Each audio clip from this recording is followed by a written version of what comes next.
મુખ્યમંત્રી ભૂપેન્દ્રભાઈ પટેલના હસ્તે અમદાવાદના સાઉથ બોપલ વિસ્તારમાં નવનિર્મિત ઓક્સિજન પાર્કનું લોકાર્પણ કરવામાં આવ્યું છે।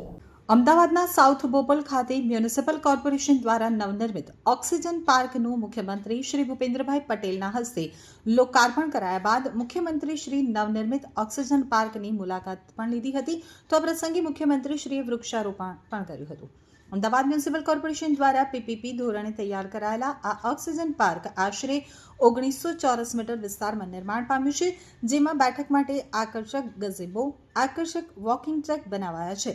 આ ઉપરાંત વિવિધ જાતોના ફૂલ છોડનું વાવેતર પણ કરવામાં આવ્યું છે, જેમાં સફેદ ચંપા, નાળિયેરી, મોગરા, મધુકામિની, બોરસલી, બિલીપત્ર, ગરમાળો, પેન્ટુફોરમ, લીમડો, બદામ, ગુલમહોર, સાગ, કેસુડો, કેસિયા ગુલાબી સહિતના અનેક વૃક્ષોનું વાવેતર કરાયું છે।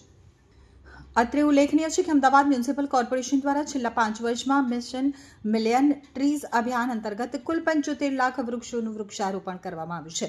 તો અમદાવાદ શહેરના વિવિધ ઝોનમાં મ્યુનિસિપલ કોર્પોરેશન દ્વારા કુલ 319 જેટલા ઓક્સિજન પાર્ક અર્બન ફોરેસ્ટ તૈયાર કરાયા છે, જેમાં મધ્ય ઝોનમાં 4, પૂર્વ ઝોનમાં 84, ઉત્તર પશ્ચિમ ઝોનમાં 59, ઉત્તર ઝોનમાં 36, દક્ષિણ પશ્ચિમ ઝોનમાં 68, તો દક્ષિણ ઝોનમાં 29 અને પશ્ચિમ ઝોનમાં 43 જેટલા ઓક્સિજન પાર્ક અર્બન ફોરેસ્ટ તૈયાર કરાયા છે।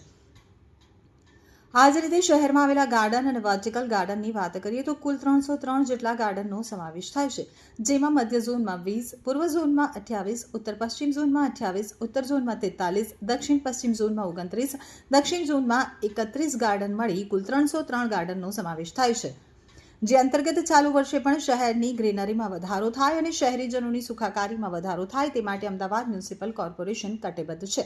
આ પ્રતિબદ્ધતાને આગળ ધપાવતા મુખ્યમંત્રી શ્રી ભૂપેન્દ્રભાઈ પટેલે વધુ એક ઓક્સિજન પાર્કનું લોકાર્પણ કર્યું છે।